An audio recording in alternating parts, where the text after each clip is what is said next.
Encuentran el título del mensaje de predicación. ¿Consejos para qué? Recuerden que el apóstol Pablo está escribiéndole a la iglesia de Corinto, ¿no? Una iglesia con todos los líos, con todos los problemas.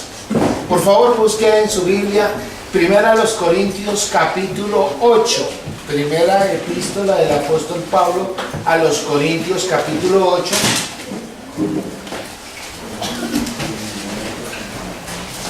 ¿Listos todos? ¿Ya tienen el pasaje? Por favor, antes de hacer la lectura, cierren sus ojos y vamos a pedirle a Dios que nos dé el entendimiento. Hermoso Dios, gracias te damos por tu palabra, gracias por tu iglesia, Señor, y gracias por la libertad que hay en nuestro país para predicar y enseñar tu palabra con diligencia. Te pedimos, amado Dios, de que tú toques nuestro corazón, que tu Espíritu Santo nos ilumine y que el Señor Jesucristo siempre interceda por nosotros, Señor. Te lo pido en el nombre glorioso de Jesucristo. Amén. ¿Listos? Bueno. Dice la Escritura en 1 Corintios capítulo 8, desde el versículo 1. En cuanto a lo sacrificado a los ídolos, sabemos que todos tenemos conocimiento.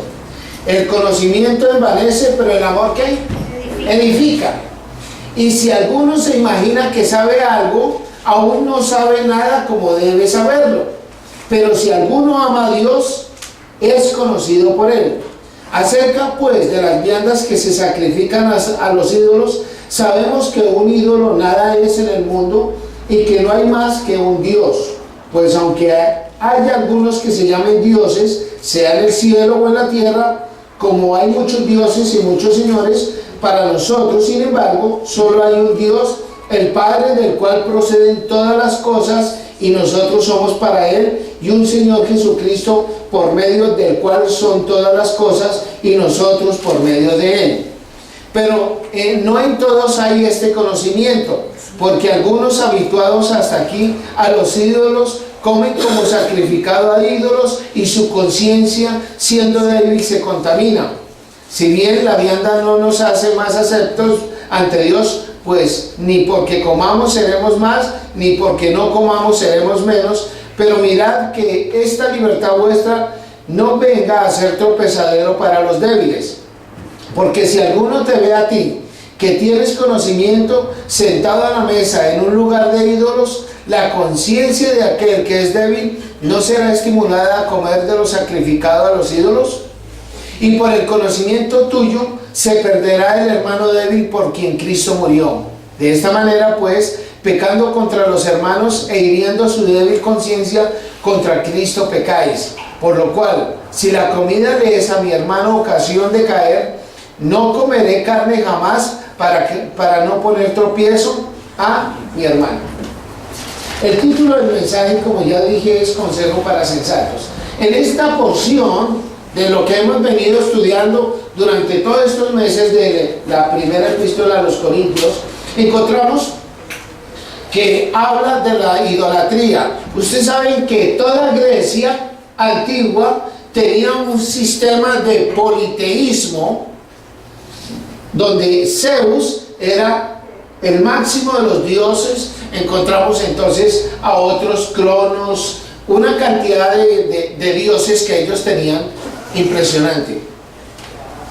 Si nosotros miramos qué es un ídolo o imagen, es la representación mediante una imagen, escultura u otro medio de una persona o animal o cosa a fin de hacer de ello un objeto de adoración, o bien la morada de una divinidad. Se hacían ídolos de plata, de oro, de madera o de otros materiales. Los ídolos de metal se hacían vertiendo el metal fundido en un molde, que en este caso recibían el nombre de estatuas o imágenes de fundición, o los hacían también tallando madera, que era a continuación dorada, plateada o policromada, y eso lo vemos hoy en día también, ¿cierto? Tengo un cliente dentro de mi trabajo profesional como contador, cerca a la calle 63 con Boyacá, Y cada vez que llegaba encontraba unas imágenes así en yeso. Y veía a una persona dedicándole tiempo a pintar los ojos, a echarle color a la piel, ¿sí? La idolatría. La persona traté de hablarle, pero siempre como que, ¿saben qué? Como que huelen, que uno huele a cristiano, entonces, imagínense la idolatría que pasa, pues ya lo rechazan a uno, porque saben que es un negocio que no debe ser delante de Dios.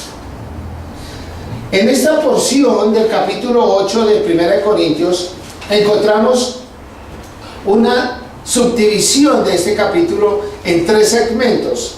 En los segmentos del versículo 1 al versículo 3, entonces encontramos una amonestación contra la sobreestimación del propio conocimiento, ¿sí? Porque habla de que algunos saben más de la cuenta, pero no saben nada. Se sobreestima el conocimiento. De los versículos 4 al 6, habla acerca de cómo se aseguró que los ídolos son pura vaciedad, no son absolutamente nada.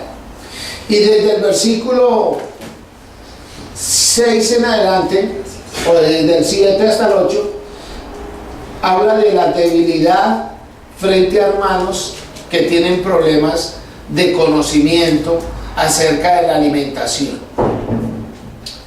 Por ejemplo, mis suegros eran adventistas del 7º día. Para ellos, la comida de cerdo no podía estar en su mesa, ¿cierto? Y a uno que le gusta la lechoncita. Entonces, uno evitaba eso para que ellos no tuvieran conflicto, o de comer la rellena, porque dice que la sangre no se debe comer. Entonces, pues para no tener conflictos con ellos, pues evitamos, y es lo que dice Pablo al final. Si vemos que alguien va a caer por culpa de comer carne, pues yo no como carne y para de contar, ¿cierto? Si nosotros empezamos a desarrollar este capítulo 8, dice el versículo 1, en cuanto a lo sacrificado a los ídolos, sabemos que todos tenemos conocimiento. Todos los creyentes tenemos conocimiento, y nosotros todos los que nos denominamos los fundamentalistas, ya sean bautistas, sean menonitas, sean hermanos libres, sean los de aposento alto, todos tenemos conocimiento de que el único que existe es Dios, ¿cierto? Entonces, ese debe ser nuestro conocimiento. Pero dice el versículo 2, bueno, el mismo versículo 1, perdón, en cuanto a lo sacrificado a los ídolos, sabemos que todos tenemos conocimiento, y aquí hay algo que a veces nosotros mal utilizamos. ¿El conocimiento qué? Envanece, ¿no? Envanece. No, es que yo sí sé mucho, y a veces encontramos personas acá en la iglesia así. Personas que quieren cambiar las costumbres de la iglesia porque vienen inflados. Y cuando uno los confronta, quedan desinflados y se van. ¿Sí? Porque la palabra de Dios nos da toda la autoridad. En esta semana encontré con un hombre boliviano que tiene ciudadanía española, y me pidieron que les ayudara a hacer la declaración de renta a la esposa que trabaja para Ecopetrol. Entonces le hice la declaración, pero no nos habíamos visto, y el hombre me abordó, listo. Entonces empezamos a hablar, y él me mostraba que es un hombre con fundamento bíblico, conocía. Entonces, como yo le estaba exponiendo lo que es la fe de la Biblia desde el punto de vista de los bautistas, al fin, yo le pregunté, ¿y usted dónde se congrega en este momento? Porque está recién llegado. Entonces me dijo, no, pastor, si le cuento usted ya me va a regañar. Dije, ¿dónde? No, es que me estoy congregando en Avivamiento. Fíjense que la palabra de Dios a veces nos acusa a nosotros de lo mal que estamos andando. Y en verdad ese hombre veía que tenía el conocimiento clarito, y tiene su deseo de comenzar una congregación acá en Colombia, bajo la cobertura de su iglesia en Barcelona, España. Pero a veces el conocimiento parece que no funcionara, ¿cierto? ¿Por qué? Porque nosotros sabemos hacer las cosas, pero no las hacemos. Por eso es que dice la escritura aquí que el conocimiento a veces que nos envanece. ¿Por qué nos envanece? Porque no estamos caminando sino levitando en lugar de estar sobre la tierra pisando firme y obrando de acuerdo a la palabra de Dios. Y dice también el versículo al final, pero el amor ¿qué? Vean, y aquí sí que es importante. Yo sé que a veces tenemos choques de credos. El viernes estuve reunido con un testigo de Jehová y es una persona que yo aprecio mucho. Su esposa también me aprecia mucho y ella es una experta cocinera y me invitó a almorzar. Fui a almorzar y bueno, terminamos una reunión que ellos van a vender la empresa y entonces tuve la ocasión para tomar el alimento, pero siempre yo había tomado la autoridad para orar por el alimento. Entonces me dice el testigo de Jehová, me dijo, Jorgito, ¿me deja orar esta vez? Le dije, oiga, de verdad yo nunca le he dejado orar. Hágale, hermano. Vea, oró como si fuera un bautista. En el nombre de Jesucristo. ¿Sí? Entonces, su proyecto es ir a servir a la asociación de los testigos de Jehová. Por eso está vendiendo la empresa. Entonces yo le saqué algunos versículos que me dije, bueno, ¿y cómo va a ser su pago ahí? Porque cuando uno se entrega a tiempo completo, la iglesia debe responder, y le saqué un versículo donde dice que el que trabaja en el evangelio, que viva del evangelio. Y me dijo, no, es que allá no se paga. ¿Sí? Entonces le dije, ¿sabe lo que usted está haciendo? Porque aquí Dios dice, y en su Biblia también dice lo mismo. ¿Sí? Entonces me dijo, ¿sabe qué, Jorgito? Déjenoslo así un momentico. Dije, listo. Tenemos diferencias, pero una de las cosas que podemos cambiar el pensamiento de otra persona no es porque yo sepa más, sino por el amor que le entrego a esa persona. ¿Por qué? Porque así como Dios amó a este mundo pecador, me amó a mí, que era un pecador. ¿Por qué yo tengo que hacer diferencia? Porque Él es testigo. Tengo que amarlo para poder hablarle de Jesucristo, de que Cristo es Dios. Aunque para eso es bien difícil, porque Él lleva más de 25 años dentro de esa organización de los testigos de Jehová. Pero más de una vez ha dicho, Jorge, usted es la única persona que no está criticando mi fe frente a los demás. Y eso permite que poco a poco yo pueda hablarle de Jesucristo como del Señor Dios Todopoderoso. Por eso dice ahí el versículo, pero el amor edifica. El amor. Porque a veces escuchamos predicaciones de pastores y es que si hay un testigo acá le voy a dar palo, le voy a dar duro, no, si lo que edifica realmente es el amor. Versículo 2. Y si alguno se imagina que sabe algo, aún no sabe nada.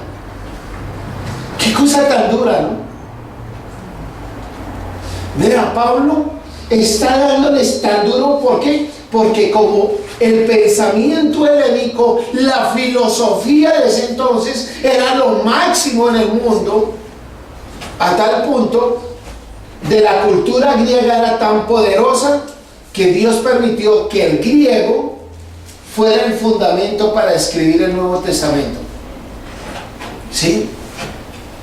Ellos eran como los gringos de hoy en día. ¿Sí? El inglés es la fortaleza económica y cultural, ese idioma. Pero vean cómo Pablo les dice eso tan impresionante, ¿no? Y si alguno se imagina que sabe algo, aún no sabe nada como debe saberlo. Solo Dios nos permite conocerlo. Solo Dios. Ningún hombre puede decir, es que yo conozco a Dios. Bueno, algunos lo dicen, pero realmente es Dios quien nos permite conocerlo poco a poco. Solamente Él. Y nos da la capacidad de poder entender, y a veces como que se nos ilumina el foco, ¿cierto? Oh, estaba uno leyendo la escritura y de pronto aparece un versículo y me dice mi hijo Nicolás: papi, ¿tú me podrías explicar este versículo? ¿Por qué Pablo le dice a Timoteo que tú te puedes salvar a ti mismo?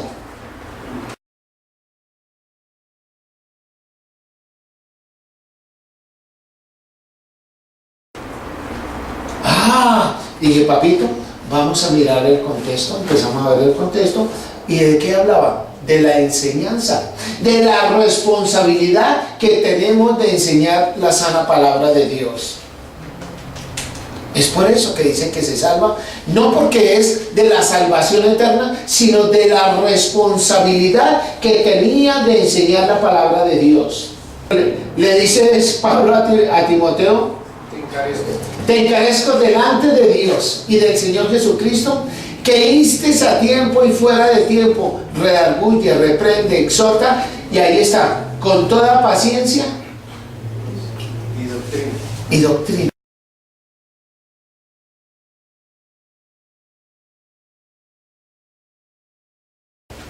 Por eso, hermanos, a veces uno encuentra hermanos dentro de la congregación que quieren cambiar todo lo que Dios ha dado. ¿Por qué? Porque vienen con un conocimiento que no es conforme a la Escritura, porque es un conocimiento, ¿sí?, de posiciones y no un conocimiento de convicciones. Yo no se encuentra hombres. Vino un hombre y me dijo: pastor, yo soy pastor también, estoy estudiando teología. Y bueno, listo, empecé a hablar con él. El hombre conocía mucho Biblia, llegaba temprano, se arrodillaba, empezaba a orar. Yo un día le dije: lo voy a invitar a almorzar. Y me fui a almorzar con él y empecé a mirar cuál era su conocimiento de teología. Y me dijo: yo solamente creo en Cristo. ¿Y usted, pastor? Le dije: yo también creo en Cristo. Y Él es Dios. Y el Espíritu Santo es Dios y el Padre es Dios. Entonces me dijo: pero pastor, es que en Hechos dice que se bautizan solamente en el nombre de Jesús. Y ahí, entonces le dije: oye, ¿y entonces qué hago con Mateo 28, 19, donde dice que debemos bautizarlos en el nombre del Padre, del Hijo y del Espíritu Santo? Y me dijo: es que ese versículo no existía. Un momentico, de todo lo que he estudiado, hay versículos que evidentemente no estaban, pero nunca he encontrado que diga que ese versículo de Mateo 28 y 19 no existe en la Escritura. Y nunca más volvió a esta congregación después de ese almuerzo. ¿Sí? Porque a veces los hombres se envanecen por el conocimiento, pero el que edifica es el amor. ¿Sí? Versículo 3. Pero si alguno ama a Dios, es conocido por Él. El amor es de Dios. Vean lo importante, la esencia de la enseñanza es el amor. Yo sé que somos una iglesia pequeña, pero hay algo que faculta a esta iglesia y es el amor. Y eso es lo que debemos practicar todos. Todos debemos practicar el amor. Bienvenidos, Dios les bendiga, ¿cómo has estado? ¿Cierto? Eso es parte del amor. Por eso, no es que no estoy de acuerdo con esas iglesias grandes, porque si la primera iglesia tenía 3,000 personas y después 5,000, son 8,000, ¿cierto? Sin contar las mujeres y los niños. Pero el problema es la falta de amor. Y Dios quiere que nosotros enfaticemos ese amor. Porque ¿qué edifica definitivamente? El amor. No el conocimiento. ¿De qué sirve tener tanto conocimiento si no está el amor para edificar a las personas?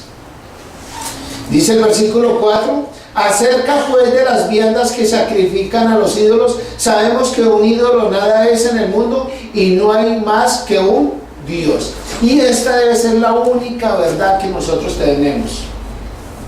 En Deuteronomio 6:4, Dios le dice al pueblo a través de Moisés: oye Israel, Jehová nuestro Dios, Jehová uno es. Pablo, conociendo eso, le dice a la iglesia de Corinto: vean, todo eso de la idolatría, aunque ustedes están acá en Grecia, que tienen tantos dioses, ustedes solamente deben tener en mente un solo concepto: existe un solo Dios, creador del cielo y de la tierra. Ese debe ser lo que nosotros debemos tener. Por eso Pablo les dice ahí: y que no hay más que un Dios. Versículo 5: pues aunque hay algunos que se llamen dioses, sea en el cielo o en la tierra, como hay muchos dioses y muchos señores, para nosotros, sin embargo, solo hay un Dios, el Padre, del cual proceden todas las cosas, y nosotros somos para Él, y un Señor Jesucristo, por medio del cual son todas las cosas, y nosotros por medio de Él. Se calcula hoy en día que solamente la República de India tiene 3 millones de dioses. Increíble. Hace poquito salió, ellos tienen una dios principal que se llama Kali. Es una diosa de color azul con 6 brazos. Y parece que una niña nació con un problema y le salieron otros como sí, otros 2 brazos. Entonces llegó la diosa Kali y eso se volvió una cuestión, y los padres, para quitarse ese problema encima, mandaron a operar a la niña. ¿Por qué? Porque no era una diosa. Ellos tienen unos templos impresionantes donde adoran a las ratas, las alimentan, les dan leche, y la mayoría de los creyentes se arrodilla esperando que una rata de esas se pare acá. ¿Por qué? Porque viene uno de esos dioses poderosos. Pero Dios es uno solo. El Dios de Israel, el Dios de los judíos, el Dios que nosotros tenemos a través de la palabra, de la Biblia. Yod-Heh-Wah-Heh, dicen los judíos, porque no pronuncian el nombre, por respeto. Y a veces nosotros tomamos el nombre de Jesucristo tan vagamente. Algunos, Chuchito. Yo le pido a Chuchito, ¿cierto? Qué falta de respeto a veces con nuestro Dios. Mi pase, o el mal está vivo. ¿Han escuchado eso? Sí, sí. Eso es falta de respeto a nuestro Dios. Y por eso dice el apóstol ahí en el versículo 6, y un Señor al final, y un Señor Jesucristo, por medio del cual son todas las cosas, y nosotros por medio de Él. Hermanos, a veces nosotros los creyentes tampoco respetamos mucho a nuestro Dios, a nuestro Señor Jesucristo. A veces lo usamos vanamente. Ay, por Chuchito que sí. Cuando debemos decir sí, no más. A veces se nos olvida de Éxodo, el capítulo 20, los 10 mandamientos, ¿cierto?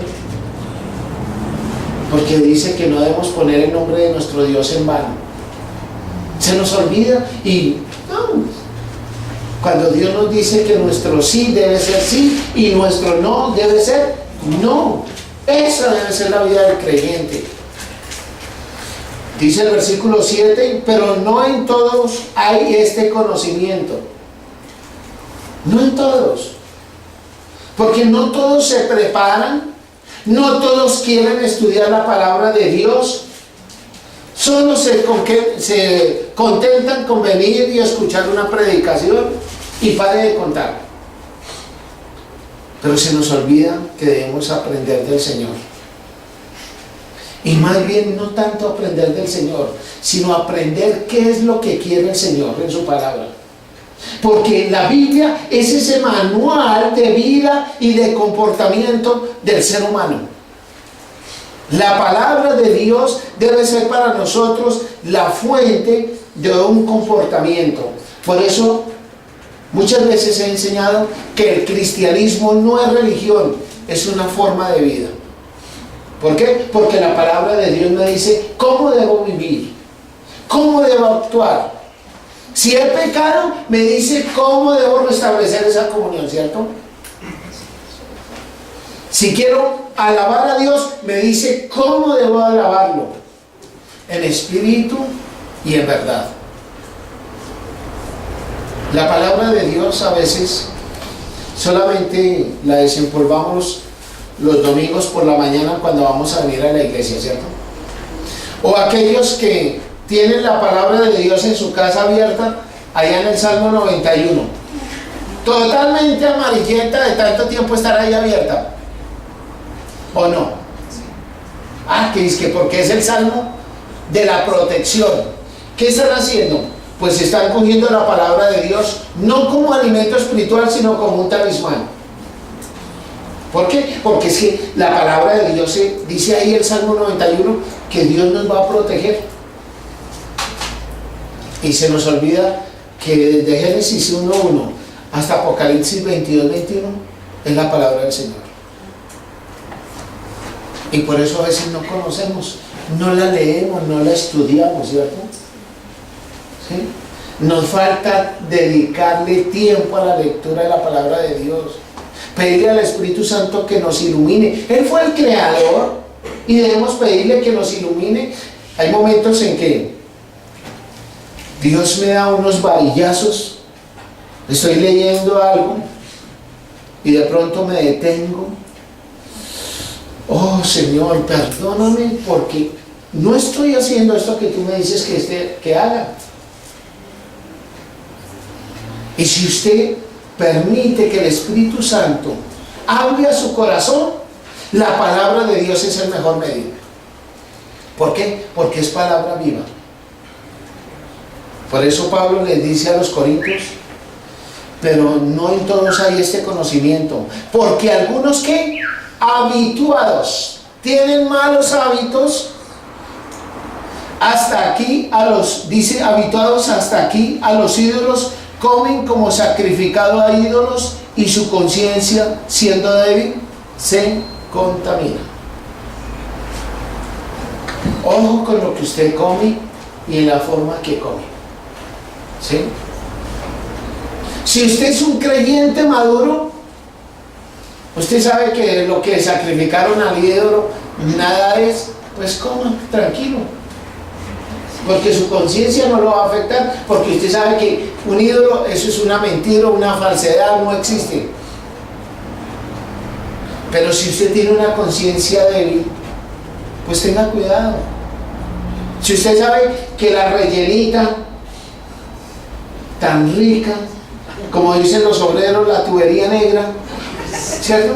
Es deliciosa, y usted tiene en su conciencia que eso no importa porque es alimento dado por Dios, como nos lo ha dicho en el capítulo 3, pues, hombre, disfrútela. Ojalá con una papita criolla, con ajicito, disfrútelo. Pero si usted sabe que hay alguien que Dios lo ha sacado de allá de una mala doctrina y viene acá a la iglesia, y digamos, un mormón o un testigo de Jehová o un adventista, y ellos llegan a la iglesia y ellos, como han leído ahí en Levítico que uno no puede comer animal que tenga la pezuña hendida, entre esos están los conejos, los cerdos, el pescado sin escamas, ¿qué debe hacer? Pues hermano, para que no se debilite la fe de esa persona, pues absténgase. Ante la duda, absténgase. Es lo que nos está diciendo la Escritura. Y dice el versículo 8, si bien la vianda no nos hace más, o no nos hace más aceptos ante Dios, pues ni porque comamos seremos más, ni porque no comamos seremos menos. Fíjense que, oiga, Dios preparó todo. Pero si usted sabe que hay algo que le hace daño, pues no lo coma. ¿Para qué se enferma? ¿Sí? Porque Dios dice, ni porque comamos más, seremos más, ni porque comamos menos, seremos menos.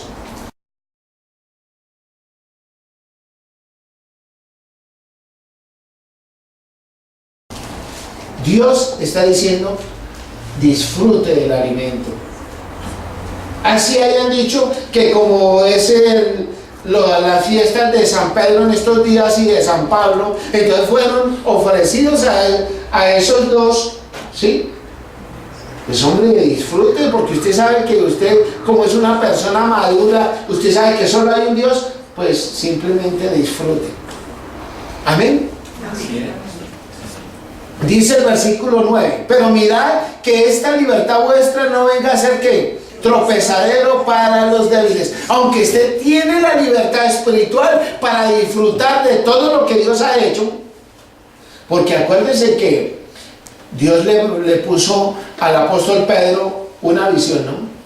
Pedro estaba en un éxtasis, tenía un hambre, estaba en la azotea, no habían preparado el almuercito y el Señor le baja un lienzo donde había reptiles, cuadrúpedos, y el Señor le dice, Pedro, mata y come. Pero Señor, es que yo no he comido nada inmundo. Y el Señor, ¿qué le dijo? Lo que yo he limpiado no lo llames tú común o inmundo. Pero, por ejemplo, ¿qué haría usted si le toca ir a un país donde usted nunca ve una vaquita, no hay un gallo sino cerdos? Entonces no va a comer. ¿Sí? Por ejemplo, piense en Cuba. En Cuba no es que haya muchas vaquitas, la mayoría de lo que tienen son cerdos. Entonces va a dejar de comer. Fíjense cómo Dios nos pone todo esto en práctica. O de pronto que nos toque ir a la selva y preciso allá no hay de lo que usted busca acá en Bogotá, gallina, pavo, bueno, todo eso, sino que le tocó comer mico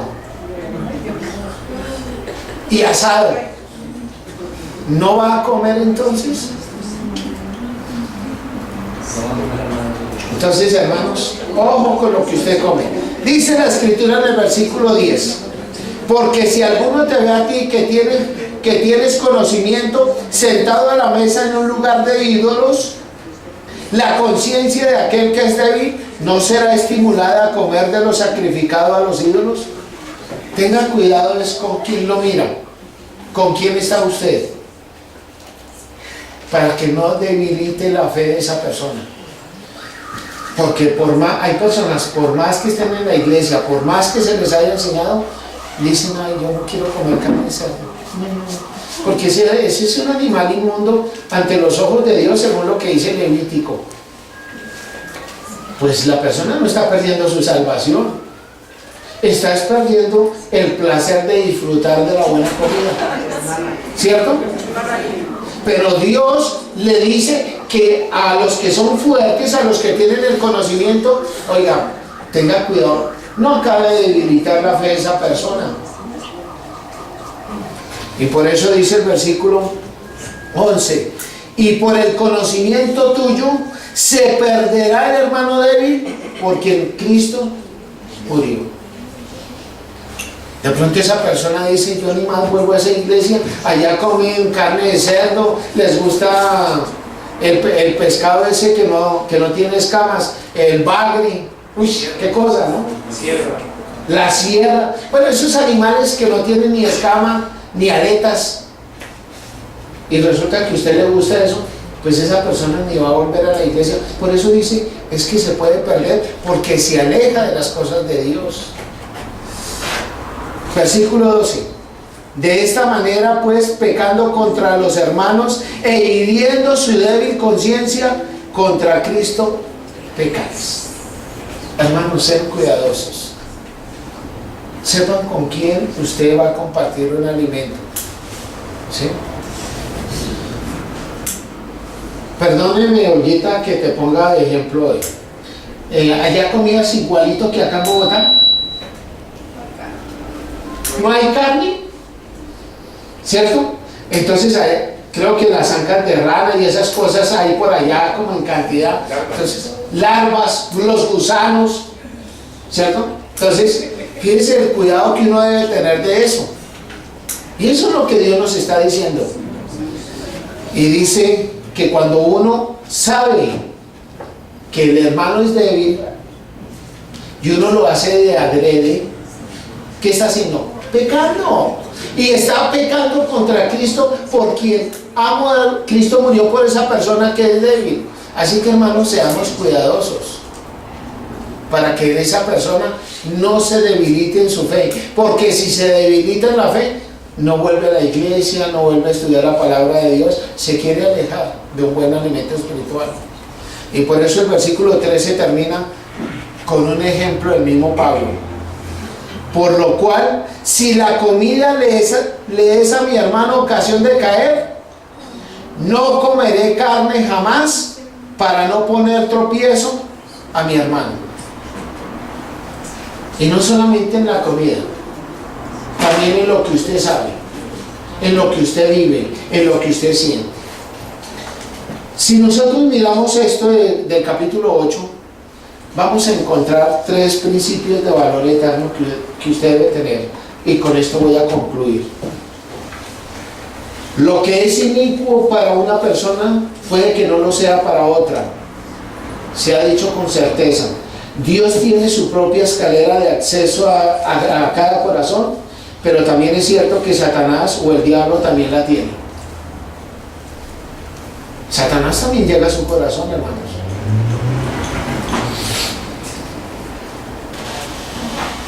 Un creyente puede ser fuerte ante una tentación, pero otro no lo puede ser. Así que hay que tener cuidado. De hacer algo debemos considerar no solo cómo nos afectaría a nosotros, sino también cómo afecta a otros. Esas son verdades fundamentales. Debemos cuidarnos de cómo me afecta algo y cómo le afecta al hermano. No se debe jugar o no se debe juzgar más bien nada solo desde el punto de vista nuestro, sino también debemos mirarlo desde el punto de vista del amor. ¿Sí? Seamos cuidadosos con eso, hermanos. Hay que tener mucho cuidado por los que son débiles, por los que recién llegan a la iglesia. ¿Sí? Porque no todos pueden disfrutar de uno que está enteramente convencido de que Dios limpió todo y que puede tener la libertad para comer lo que Dios le ponga por delante. Hermanos, a veces hay un peligro y es por la arrogancia del conocimiento. Hay muchos que son arrogantes porque saben, porque tienen conocimiento, entonces no les importa a los demás, porque esa libertad que tienen se convierte en peligro para otros. Hermanos, nadie tiene el derecho de permitirse un placer o a reclamar una libertad que pueda traer perjuicios a otra persona. Recuerden que mi libertad va hasta donde comienzan los derechos de los demás. Y para concluir, que todo aquel que se sienta fuerte espiritualmente debe ver por su cuidado para no arruinar la vida del más débil. En otras palabras, no sea jactancioso ni orgulloso por su conocimiento. Mejor es conocer de Cristo y ver que Él se hizo débil para podernos fortalecer a nosotros. Amén. Amén. Por favor, cierre sus ojos y vamos a terminar en una palabra de oración. Hermoso Dios, gracias te damos por tu amor, por tu misericordia, Señor, para con nosotros, en que aún tú siendo rico te hiciste pobre, siendo fuerte te hiciste débil, todo por el amor, Señor, porque tu amor nos edifica y a veces nuestro conocimiento nos envanece. Perdónanos, Señor. Ayúdanos de que ese conocimiento sea para edificar en amor, Señor. Que podamos ser luz a los que están en tinieblas, Señor. Que podamos ser sal para darle esa vida darle vida y sabor a los que andan en una situación de desazón, que no saben qué quieren, que no saben qué les molesta, que a veces no se hallan a sí mismos. Por eso tú quieres que seamos luz y sal, para que este mundo conozca que tú eres nuestro Señor y nuestro Salvador, pero todo basado en el amor. Por eso, Padre, te alabamos y te bendecimos y te glorificamos, porque tú eres amor. En Cristo Jesús te agradecemos y te pedimos. Amén. Dios los bendiga, iglesia.